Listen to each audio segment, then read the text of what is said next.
We begin in Turkey, where Recep Tayyip Erdogan has won the presidential runoff election, securing a third term in office. He won more than 52% of the vote in an election that has been described as one of the most important in the country in decades. Hashim Akhobara wraps up the day's events from Ankara. Recep Tayyip Erdogan. This has been one of the most important fights in a political career spanning 3 decades. A loss would have been the end of an era. A win would cement his legacy as one of the most powerful leaders in modern-day Turkey. Recep Tayyip Erdogan told a gathering of supporters to have faith in the future. Kazanan tüm kesimleriyle milletimizin ta kendisidir. We aren't the only winners of this election. The entire nation is. Turkey is the winner today. The victory belongs to everyone. It belongs to our democracy. The only losers are terrorist organizations plotting against Turkey. As for the responsibility bestowed upon us by our nation, there are no heartbreaks on our part. We aren't angry at anyone. Now it's time to leave all disputes behind and unite behind our national values and dreams. The runoff vote was also a crucial moment for his rival. Erdogan. Backed by an alliance of 6 opposition parties, Kemal Kilicdaroglu has promised to fix the economy, restore the parliamentary system and ensure greater freedoms. Opposition parties are wrapping their minds around what went wrong. They initially thought people would vote with their wallets, that a change of heart in the earthquake-devastated areas would be to their advantage. But that didn't happen. Now they need to move past anger and frustration and perhaps consider a complete reset of the fragile alliance they built for this election. Kilicdaroglu's political future hangs by a thread. The opposition coalition he led may collapse. But he says the fight for change in Turkey is far from over. I couldn't let our nation fall into battle with another, and I didn't do that. I couldn't allow our nation to suffer from poverty and economic challenges. For your rights, I have always fought, and I will continue to do so. We will continue to fight for democracy, and I am asking you to join us in our effort. For now, Erdogan is celebrating. The man who has dominated Turkish politics this century faces a tough task ahead.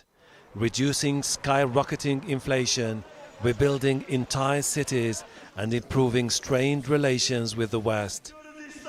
The governing party and its allies have retained a parliamentary majority, giving Erdogan enough support to deliver on the promises he made during the election campaign.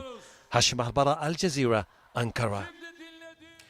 Opposition candidate Kemal Kilicdaroglu has thanked his supporters. He said the vote was the most unfair in years, but he promised to continue his struggle to change what he described as an authoritarian government. Barbara Angopa takes a look back at his career. When Kemal Kilicdaroglu cast his ballot in Turkey's runoff vote, he'd already made history. By forcing the presidential election to a second round and threatening to unseat Recep Tayyip Erdogan. Softly spoken and with a calm demeanour, he's seen as the opposite of his opponent. Their rivalry began 20 years ago. In 2002, Kilicdaroglu was elected to parliament in the same year Erdogan's Justice and Development Party entered government. Kilicdaroglu took charge of his Republican People's Party 8 years later. During his 13 years at the helm, he lobbied what he called all different colours of Turkey. He stood against Erdogan twice and lost twice.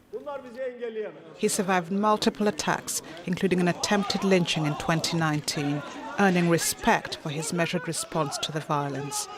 In the run-up to these elections, the opposition hoped to capitalise on widespread frustration with the government's slow response to February's earthquakes and a local currency freefall. In a rare alliance, 6 parties with diverse ideologies put aside their differences to back what they saw as the best chance of ending Erdogan's 20 years in power. Kilicdaroglu was their chosen candidate. But it wasn't to be, and once again, he's fallen short of his old rival. Barbara Angopa, Al Jazeera. Meanwhile, Erdogan supporters abroad have been celebrating his election victory. Dozens of motorists drove through the streets of Lebanon's capital, Beirut. President Erdogan won around 95% of the expat votes there. And in Turkish-populated neighbourhoods of Berlin, crowds marked Erdogan's election win. Germany is home to the largest Turkish diaspora, and President Erdogan has a strong voter base there. And in Stockholm, supporters came out to celebrate his election victory.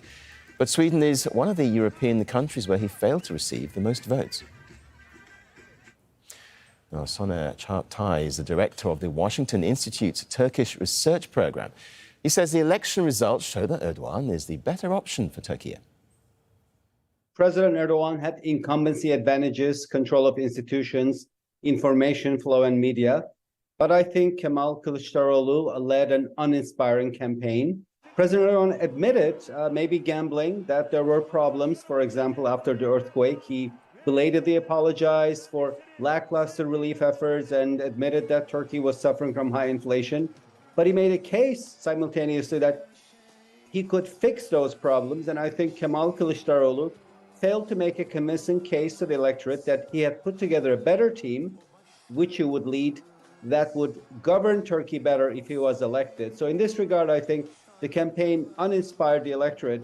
The electorate said, we have problems in this country, but we still think that Erdogan is the better candidate to fix them. He won comfortably, enough that he can say, this is okay, it's sustainable. So in my view, it means business as usual on the economy, where President Erdogan has embraced unorthodox economic policies. He's fighting inflation by trying to bring interest rates down. Most economists will tell you it goes the other way around, but Erdogan believes that keeping interest rates will bring inflation down. I think he'll double down on that unorthodox economic policy.